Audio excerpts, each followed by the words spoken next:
Good evening, everyone. I'm Riley King, and welcome to my evening news report right here on the Riley King Network. Let's begin.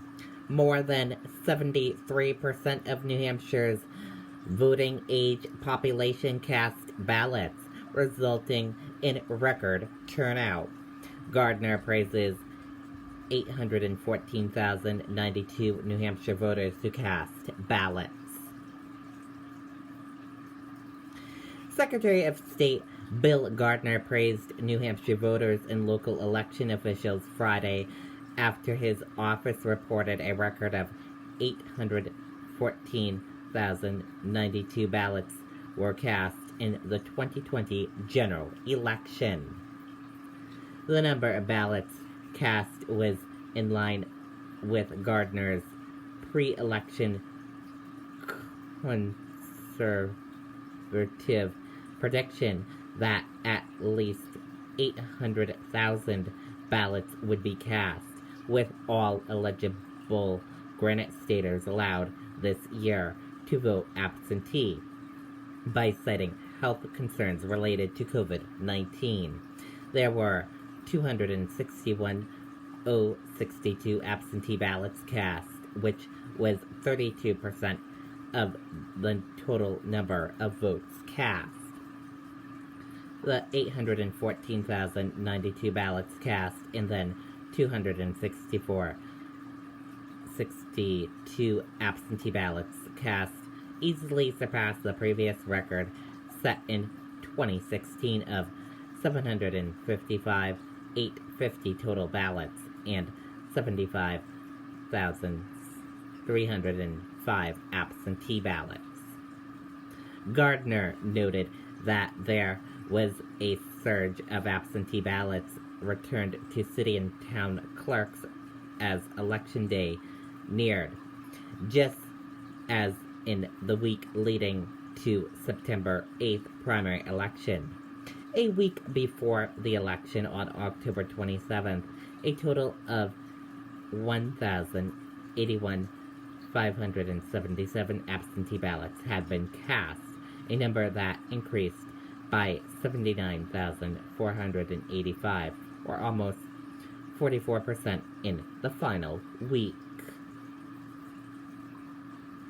Gardner said he was unsure if a record will be set for the number of same-day registrations. He said the number of same-day registrations will not be reported until next week. The current record of 33,142 same-day registrations was set in 2016.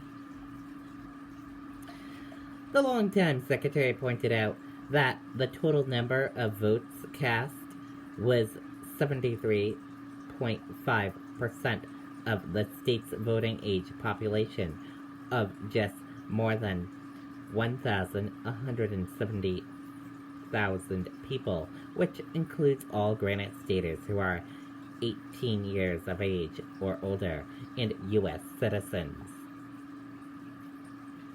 Gardner said that based on data from nonpartisan U.S. election projection, the Federal Elections Commission, and other official sources, this week's election marked the first time since 1964 that more than 70% of New Hampshire's voting age population turned out to vote. In 2016, 69.1% of the state's voting age population voted. The New Hampshire turnout as a percentage of registered voters will not be finalized until the final number of same-day registrations is clear. The latest pre-election registration number reported last week was 178 registered voters. If the number of registered voters jumped to 1.1 million by the close of business day on election day, then the turnout would be in a range of 74% of registered voters. Gardner now is in his 22nd two-year term as Secretary of State. He said he was especially proud of election officials' handling of the unprecedented turnout and circumstances surrounding the election. He said that overall, in the mindset of the pandemic that we're living in, with to set a record is quite an accomplishment. And that did it for this evening news report right here on the Riley King Network. I hope you all have a great rest of your evening. And I'll see you back here tomorrow for another news report. Good night and goodbye, everyone.